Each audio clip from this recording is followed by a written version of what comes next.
আসসালামু আলাইকুম এভরিওয়ান, কেমন আছেন সবাই? আলহামদুলিল্লাহ, আমরা তো খুব ভালো আছি। আজকে বানিয়েছিলাম চকলেট কেক। চলেন তাহলে বিসমিল্লাহ বলে ডেকোরেশনটা শুরু করা যাক। কেকটা ছিল 1 পাউন্ডের একটা চকলেট কেক, তাই কেকটা বানানোর জন্য 1 পাউন্ডের একটা কেক বেস নিয়ে নিয়েছিলাম। কেক বেসটা নেওয়ার পর 3টা ভাগে স্লাইস করে নিলাম। কেকটা স্লাইস করার পর কেকটাকে সরিয়ে আগে থেকে বিট করে রাখা কিছুটা ক্রিম বোর্ডে লাগিয়ে নিলাম। তারপর কেক বোর্ডে কেকের একটা স্লাইস নিয়ে তার ওপর আগে থেকে গুলে রাখা চকলেট সিরাপ দিয়ে দিচ্ছি।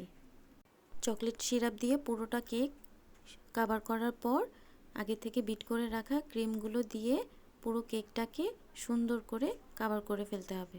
তারপর পাশাপাশি গার্নাশ করে রাখা কিছুটা চকলেট আমি কেকের ওপর দিয়ে দিব। চকলেট গার্নাশটা দেওয়া শেষ করে তারপর কেকের আরেকটা স্লাইস আমি দিয়ে দিব। কেকের স্লাইসটা দেওয়ার পর সেম একইভাবে আগের মতোই চকলেট সিরাপ দিয়ে পুরো কেকটাকে কভার করে ফেলতে হবে। তারপর আবার একই পর্যায়ে ক্রিম দিয়ে দিতে হবে। ক্রিম দেওয়া শেষে আবার একইভাবে গার্নিশ দিতে হবে। তারপর আবার কেকের স্লাইসটা দিয়ে পুরো কেকটাকে ক্রিম দিয়ে কভার করে ফেলবো। কেকের ফিনিশিং কিন্তু কেকের সৌন্দর্য বৃদ্ধিতে অনেক ভূমিকা রাখে, তাই খেয়াল রাখতে হবে যেন কেকের ফিনিশিংটা সুন্দর হয়। আস্তে আস্তে সময় নিয়ে তারপর কেকের ফিনিশিংটা দিতে হবে। কেক বানানোর সময় মাথায় রাখতে হবে আপনার কেক যত সুন্দর হবে আপনার কাস্টমার তত খুশি, আর আপনার ঠিক ততটাই লাভ। তাই আস্তে ধীরে সময় নিয়ে কেকটাকে সুন্দর করে ডেকোরেশন করা কমপ্লিট করতে হবে। কেক ফিনিশিং করা কমপ্লিট করে কেকের বোর্ডে লেগে থাকা এক্সট্রা ক্রিমগুলো মুছে নিয়েছিলাম। তারপর একটা রোজ নজল নিয়ে কেকের সামনের দিকটাতে নিচের থেকে উপর পর্যন্ত একটু বাঁকা করে একটা রেখা টেনে নিলাম। রেখা টানার পর সেম একইভাবে আরও কয়েকটা টেনে নিলাম। তারপর কেকের পাশে কিছুটা ডিজাইন করার জন্য অ্যাশ কালার ক্রিমটা দিয়ে একটু কভার করলাম, যাতে করে সাইডের বর্ডারটা দেখতে ফাঁকা না লাগে।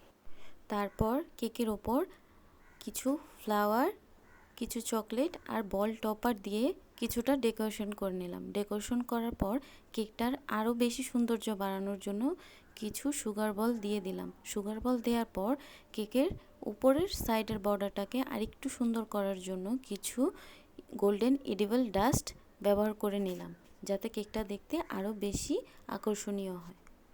আগে থেকে করে রাখা কিছু ফন্ডেন্ট অ্যালফাবেট কেকের ওপর বসিয়ে দিলাম। কেকটা সম্পূর্ণ ডেকোরেশন আমার নিজের করা, কারণ কেকটা ছিল আমার ফ্রেন্ডের।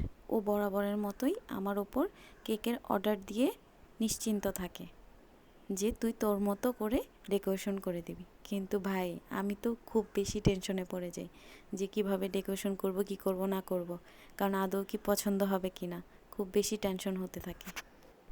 যাই হোক, আলহামদুলিল্লাহ আমার কাজটা কমপ্লিট। আপনাদের কাছে কেমন লেগেছে অবশ্যই কিন্তু জানাবেন। আপনারা আপনাদের পরিবারের সবাইকে নিয়ে খুব বেশি ভালো থাকবেন, আমার জন্য দোয়া করবেন। আল্লাহ হাফেজ। আসসালামু আলাইকুম।